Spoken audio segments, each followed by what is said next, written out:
First thing I'm guilty of is when a young boy was, I think, some 4 or 5 years young, I'm guilty of seeing the calling of God on his life.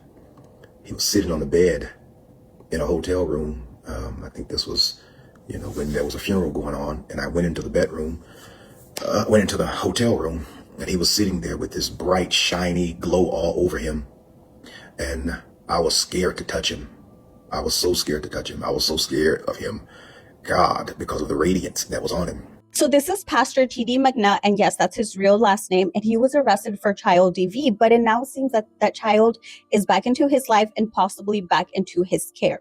This pastor is the pastor of Transformation Empowerment Worship Center in South Florida, and he lives with 2 teenage boys that he refers to as sons, even though they're not actually his sons. And this case is centered around the youngest one named JR. He's about 15 or 16 years old, and JR's mother really thought that her son needed like a father figure in his life because the boy's father is in prison. So she handed Junior over to TD during the week, and she has custody of him on the weekend. December of last year, after getting in trouble at school, JR was begging the teacher not to call her mom. Why? Well, according to the probable cause affidavit, he lifted his shirt and showed the teacher markings on his back, some described as old and some described as fresh. And the affidavit states that there were bruises, belt-like marks on his back, butt, legs, and even an accident involving a busted lip and a bloody nose. So the deputy wrote that the injuries appear to be consistent with him being hit with a belt.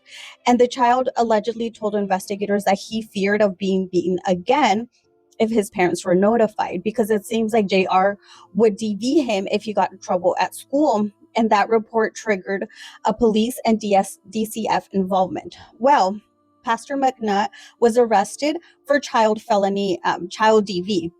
But it is being said that all the charges have been dropped because JR won't testify against TD.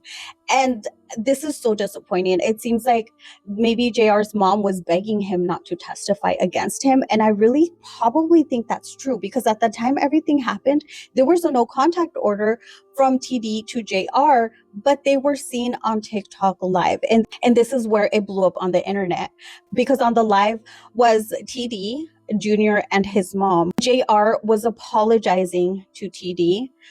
It's really disturbing because it's really obvious that he's lying. It's very obvious that he's being obligated to do that live. And, JR was apologizing to him, saying that he lied and that his dad, quote unquote, dad, is innocent. It's just so disturbing because there's video circulating online that seems like there's more than DV going on. One video is TD tickling Junior in his bed, putting his hands in between his legs, and he was just wearing little chonies. And Pastor TD also lives with his nephew, I believe. Some people are saying that it's Junior's brother. I don't know for sure, but his name is Cameron. He's older than JR.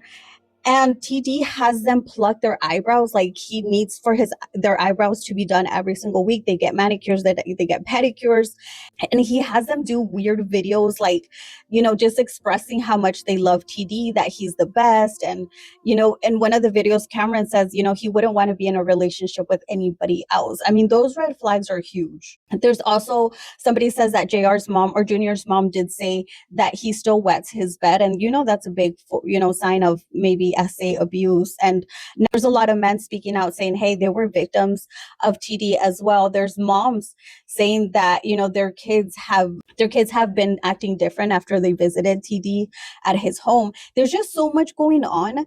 And other people have been looking at who TD is following, and the people that he's following, I mean, they're all men, half dressed. All this is really heavy because Junior is in danger. There's a lot to be going on. And then, of course, the internet, you guys figure things out faster than anybody. They dug up his old arrest, so he does have an arrest record, and one of them is from one of his old boyfriends. Like, he has a DV order against him. Like, all this is completely outrageous. And what can be done though? Let's say it has been dropped. If you know anything, call the police, let the cops know, especially if you're a mandated reporter and you're seeing all this happen. You do have to report it, because Junior needs to be saved. Like, he is not safe. He is actively in danger. And a lot of people are not surprised that this is, the county of Florida, because they say nothing happens. But now that it blew up, the FB Live was Junior's biggest scream for help. And I think the internet needs to listen to this.